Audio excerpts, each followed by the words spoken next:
دیکھیں فقہ حنفی کی روشنی میں جہاں کہیں شریعت نے یہ فرمایا کہ کہو یا پڑھو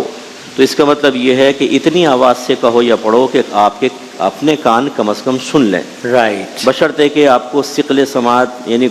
کم نہ سنتا ہو، جو مشینیں نہ ہوں، صحیح، اس میں بھی اتنا ہوتا ہے کہ اگر آپ کی آج سماعت ٹھیک ہو جائے اور مشینیں بند ہو جائیں تو آپ کے کان سن رہے ہوں، اور یہ بڑی معمولی سی ہوتی بہت ہی ہے، آرام سے لیکن بعض افراد جو ہوتے ہیں وہ تھوڑا سا لاؤڈلی پڑھتے ہیں، اور اس میں ایک بنیادی میں نے دیکھی ہے وجہ کہ وہ چاہتے ہیں کہ تجوید کے ساتھ ادا کریں، اچھا، اس میں گاڑھا عین اور ہا نکالنے کی کوشش کرتے ہیں، الحمد، وہ برا بھول جاتا ہے اتنی دیر میں، تو اتنا بھی نہ کہیں کہ کریں کہ بیچارہ خواہ مخواہ ڈسٹرب ہو، اور یہ ذہن میں رکھیں کہ اگر اس سے زیادہ لاؤڈلی آواز کی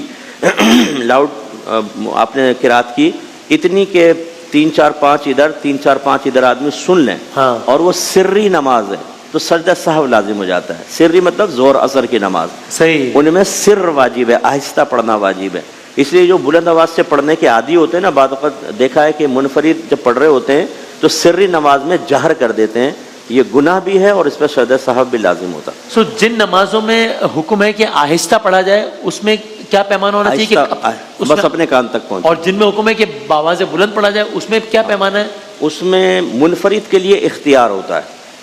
جو جیسے فجر ہے، مغرب ہے، عشاء ہے، جہری نمازیں، ان میں منفرد کو اختیار ہے، اگر کوئی اور ڈسٹرب نہیں ہو رہا تو اونچا بھی پڑھ سکتا ہے، اور ہیں تو پھر آہستہ پڑھے۔ اچھا، امام کے لیے یہ ہے کہ سری میں سر کرنا واجب اور جہری میں جہر کرنا واجب۔